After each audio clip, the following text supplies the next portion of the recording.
வருகிற சட்டப்பேரவை தேர்தலில் அதிமுக, பாஜக அல்லது திமுக வெல்வது சாதாரண நிகழ்வு என கூறியுள்ள நாம் தமிழர் சீமான், இந்த தேர்தலில் நாம் தமிழர் கட்சி வெற்றி பெறுவது காலத்தின் சாதனை என தெரிவித்துள்ளார்.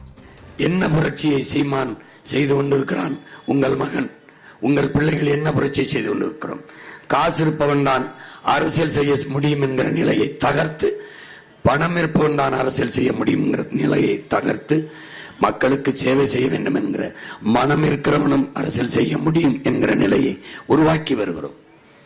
வாக்குக்கு காசு கொடுத்தால் தான் வாக்கு செலுத்துவார்கள் என்ற நிலையை மாற்றி, பணம், சாதி, மதம், சாராயம் இது எதுவும் இல்லாமல் மொழி, இனம், நாடு, மக்கள் நலம் என்ற கருத்தை முன்வைத்து 36 லட்சம் மக்களினுடைய வாக்கை பெற்று 3வது பெரிய அரசியல் கட்சியாக ஒரு பின்புலமும் இல்லாமல் உங்கள் பிள்ளைகள் உயர்ந்து வந்திருக்கிறோம் என்றால், என் மக்கள் மாண்பு மிக்கவர்கள், மகத்தானவர்கள்.